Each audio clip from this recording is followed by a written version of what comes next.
जय गुरु जी। जय भोलेनाथ की। आज हम बात करेंगे, मंदिर कभी भी नहीं जाओगे तो भी भगवान प्रसन्न हो जाएंगे।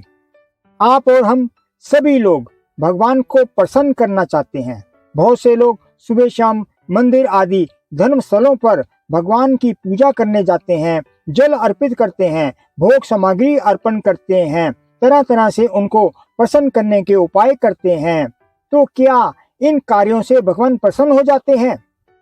भगवान इस ब्रह्मांड के कण कण में है। भगवान हर प्राणी में बसते हैं।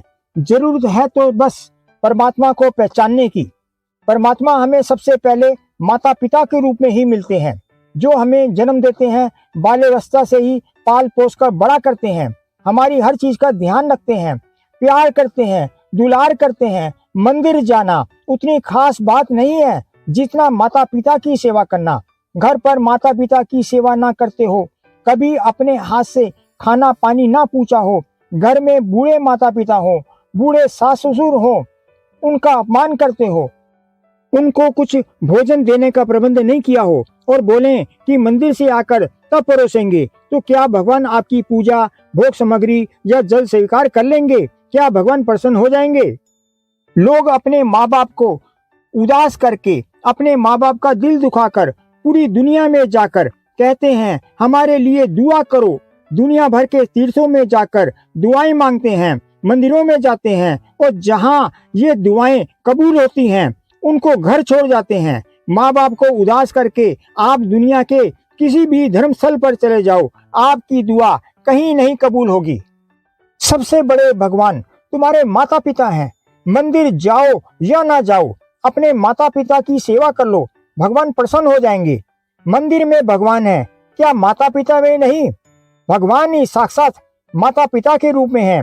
सच्ची मानिए, जिसने शरीर के अंदर बैठे भगवान को नहीं पहचाना, वो मंदिर में पूजा करके भी भगवान को नहीं पा सकता।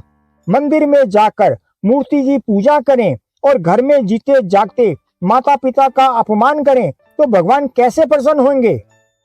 आपके माता पिता जैसे भी हो या चलने फिरने में असमर्थ हो, उनके विचार आपसे नहीं मिलते हो, चाहे वे आपको गाली देते हो, रिश्तेदारों से आपकी निंदा करते हो, कोई बात नहीं। पता नहीं भगवान आपकी परीक्षा ले रहे हो। अपनी जुबान की ताकत अपने माता पिता को मत दिखाना। माता पिता को एक शब्द भी नहीं बोलना। माता पिता के सामने ऊंचा मत बोलना, वरना भगवान तुमको नीचा कर देंगे।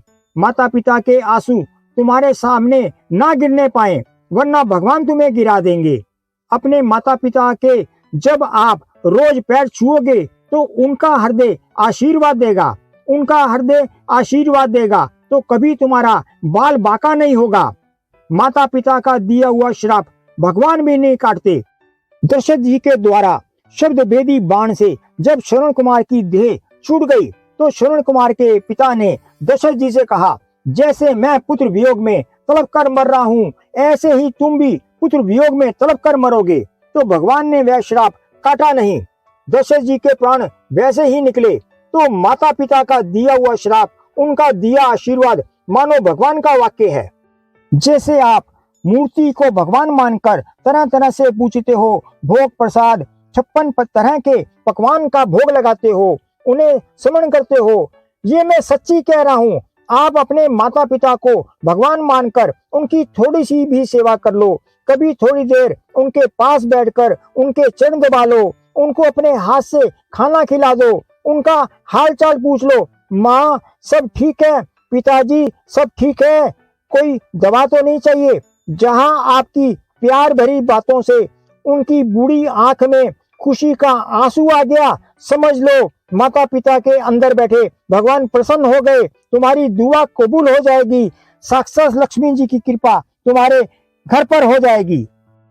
आप अपने माता पिता सास ससुर को भगवान मानकर उनकी सेवा करो, चाहे वे कड़ुआ व्यवहार करें, भले ही वो आपकी निंदा करें, भले ही वो आपके दुर्व्यवहार का बर्ताव रिश्तेदारों को बताएं, पर आप अच्छा व्यवहार करो, रोज उनके पैर छुओ, उनमें भगवान की भावना करो। वे कड़वा बोले तो अनसुना कर दो, तो उनके हृदय से जो आशीर्वाद निकलेगा वो आपका मंगल कर देगा। ये तुम्हारी परीक्षा है। जीते जागते माता पिता की सेवा करना मानो साक्षात भगवान की सेवा करना है। भगवान तो तुम्हारे अंतःकरण की भावना जानते हैं। वे जानते हैं कि तुम उन्हें भगवान मानकर ही सेवा कर रहे हो। कहते हैं माँ बाप का दिल दुखाने वाला व्यक्ति जीवन में कभी सुखी नहीं रह सकता। ये बात बच्चे नहीं समझते। पढ़े लिखे हैं, बोलते हैं हम अपना डिसीजन खुद ले सकते हैं। जब तक बच्चों की शादी नहीं हो जाती तब तक माँ बाप की जरूरत है। शादी होने के बाद माँ बाप की जरूरत नहीं है। शादी होने के बाद पत्नी कहने लगे कि माँ को रखो या मुझे, तो इस पर एक ही बात है। जिस माँ ने मुझे अपने पेट में रखा है उस माँ की मैं सदा सेवा करूंगा। ये मेरा धर्म है। ये आप ही सोचिए क्या धर्म है। आज आप अपने माँ बाप की सेवा करते हैं, उनके साथ रहते हैं, उनसे ऊंची आवाज में बात नहीं करते हैं, तो कल को आपके बच्चे भी यही सीखेंगे। तो कल को आपका बच्चा भी आपको सपोर्ट करेगा।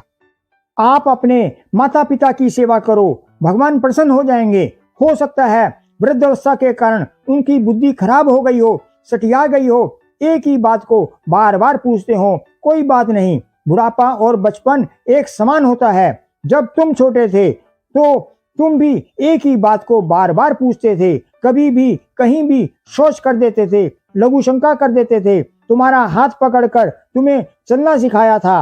अब उनकी अवस्था है, अब तुम उनका हाथ पकड़कर उनकी सेवा करो। अपने जन्मों जन्मों के ऋण उतार लो। जीते जागते भगवान की सेवा करने का ये मौका दोबारा नहीं मिलेगा। जो माता पिता की सेवा करता है उनके चंद्रमा और सूर्य स्ट्रांग होते हैं, उनको शांति की प्राप्ति होती है। अगर आप बहुत ज्यादा अशांत हैं तो आप सोचना कहीं आपने अपनी माता जी को दुखी तो नहीं किया था।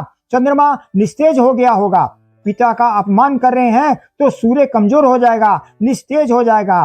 धन आ भी रहा होगा पर कुछ भी नहीं बच रहा होगा। तो माता पिता का अपमान करने से ग्रह भी शुभ फल नहीं देते।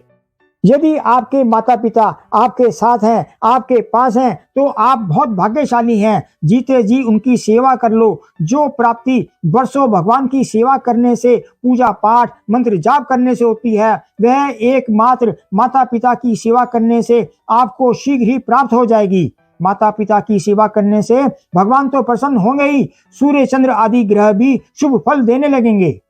प्रभु श्री राम जी ने माता पिता के लिए क्या कहा है, सुने। यदि किसी का पिता दुराचारी भी हो, चाहे संसार उसे त्याग भी दे, तो भी पुत्र का धर्म है कि वो अपने पिता को भगवान की तरह पूजे, क्योंकि पिता मनुष्य का प्राणदाता होता है। जब पिता की भक्ति नहीं करते, देवता तो क्या स्वयं भगवान भी उनकी पूजा को स्वीकार नहीं। जानकारी पसंद आई हो तो चैनल को लाइक करें, शेयर करें और सब्सक्राइब करें और कमेंट बॉक्स में जय भोलेनाथ का जयकारा लगाइए। जय गुरु जी, जय भोलेनाथ।